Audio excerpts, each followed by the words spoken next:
হে নবী, তোমাকে পাঠিয়েছি সাক্ষী রূপে, সুসংবাদদাতা ও সতর্ককারী রূপে,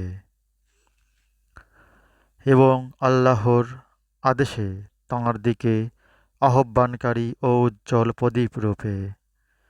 তুমি বিশ্বাসীদের সুসংবাদ দাও যে তাদের জন্য আল্লাহর নিকট মহা অনুগ্রহ রয়েছে,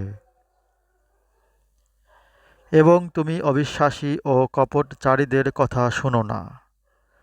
ওদের নির্যাতন উপেক্ষা করো এবং আল্লাহর উপর নির্ভর করো। কর্মবিধায়ক রূপে আল্লাহই যথেষ্ট। হে বিশ্বাসীগণ, তোমরা বিশ্বাসী রমণীকে বিবাহ করার পর ওদের স্পর্শ করার পূর্বে তালাক দিলে ওদের ইদ্যত পালনে বাধ্য করবার অধিকার তোমাদের থাকবে না। তোমরা ওদের কিছু দেবে এবং সৌজন্যের সাথে ওদের বিদায় করবে। হে নবী, আমি তোমার জন্য তোমার স্ত্রীগণকে বৈধ করেছি, যাদের তুমি দেনমোহর প্রদান করেছ, এবং বৈধ করেছি তোমার অধিকারভুক্ত দাসীগণকে, যাদের আমি দান করেছি এবং বিবাহের জন্য বৈধ করেছি।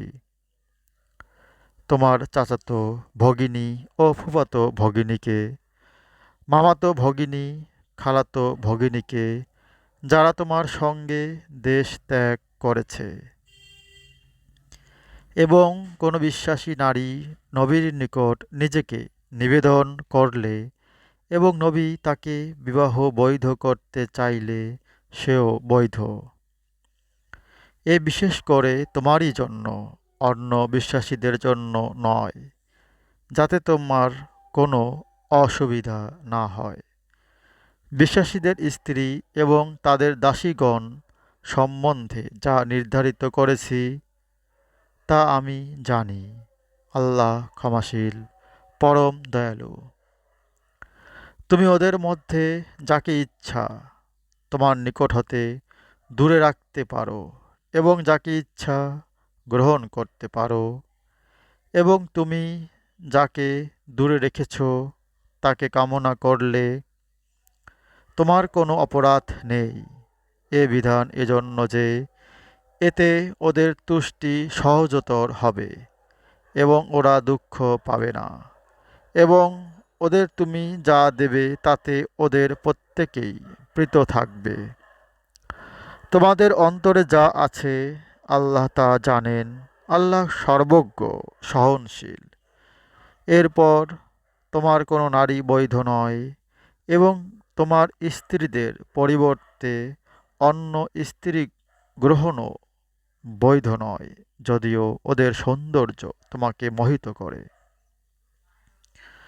তবে তোমার অধিকারভুক্ত দাসীদের ব্যতীত আল্লাহ সমস্ত কিছুর উপর তীক্ষ্ণ দৃষ্টি রাখেন। হে বিশ্বাসীগণ, তোমাদের অনুমতি না দেয়া হলে তোমরা আহার্য প্রস্তুতির জন্য অপেক্ষা না করে ভোজনের জন্য নবীগৃহে প্রবেশ করো না। তবে তোমাদের আহ্বান করলে তোমরা প্রবেশ করো, এবং ভোজন শেষে তোমরা চলে যেও। তোমরা কথাবার্তায় মশগুল হয়ে পড়ো না, কারণ এ নবীর জন্য কষ্টদায়ক।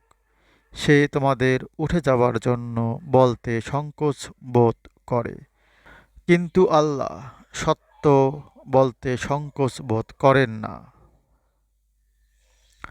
তোমরা তার পত্নীদের নিকট হতে কিছু চাইলে পর্দার অন্তরাল হতে চাইবে। এ বিধান তোমাদের এবং তাদের হৃদয়ের জন্য অধিকতর পবিত্র। তোমাদের কারো পক্ষে আল্লাহর রাসূলকে কষ্ট দেয়া অথবা তার মৃত্যুর পর তার পত্নীদের বিবাহ করা কখনো সঙ্গত নয়। আল্লাহর দৃষ্টিতে এ ঘোরতর অপরাধ। তোমরা কোনো বিষয় প্রকাশই করো অথবা গোপনই রাখো, আল্লাহ অবশ্যই সর্ববিষয়ে সর্বজ্ঞ। সূরা আহজাব আয়াত ৪৫ থেকে ৫৪। হে আল্লাহ পাক, আমাদের সকলকে কোরআন বুঝে পড়ার তৌফিক দান করুন। আমিন।